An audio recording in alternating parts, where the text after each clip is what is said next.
ഇന്ന് നമ്മുടെ ആളുകള് സ്വന്തം ശരീരത്തിന് വേണ്ടിയിട്ട് ഇൻവെസ്റ്റ്മെന്റ് ചെയ്യാറില്ല. പക്ഷെ ശരീരത്തിന് വേണ്ടിയിട്ട് ഇൻവെസ്റ്റ്മെന്റ് ചെയ്യാറുണ്ട്. എങ്ങനെ? നമ്മുടെ ശരീരത്തിൽ പുറത്ത് അണിയുന്ന ആഭരണങ്ങള്, വിലപിടിപ്പുള്ള സ്വർണം, ഡയമണ്ട് പോലുള്ള ആഭരണങ്ങള്, അതേപോലെ തന്നെ നമുക്ക് ഡ്രസ്സുകള്, ബ്രാൻഡഡ് ഡ്രസ്സുകള്, അതുപോലെ തന്നെ നമ്മുടെ ബ്രാൻഡഡ് വാച്ചുകള്, മൊബൈൽ ഫോൺ, ഷൂസ്, ഇങ്ങനെ ഒരുപാട് സാധനങ്ങൾക്ക് വേണ്ടിയിട്ട് നമ്മൾ ഇൻവെസ്റ്റ് ചെയ്യാറുണ്ട്.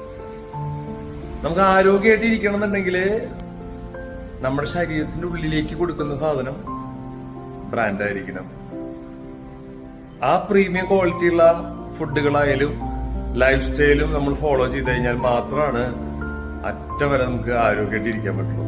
അതിലാണ് നിങ്ങൾ ശ്രദ്ധിക്കേണ്ടത്. നമ്മൾ പുറത്തേക്ക് അണിയുന്നതൊക്കെ ആളുകൾക്ക് കാണാനാണ്, അട്രാക്റ്റഡ് ആവും, നമ്മൾ ഇഷ്ടപ്പെടും. പക്ഷെ ഉൾഭാഗം നന്നായാൽ മാത്രമാണ് നമുക്ക് ആരോഗ്യമായിട്ടിരിക്കാൻ പറ്റുള്ളൂ.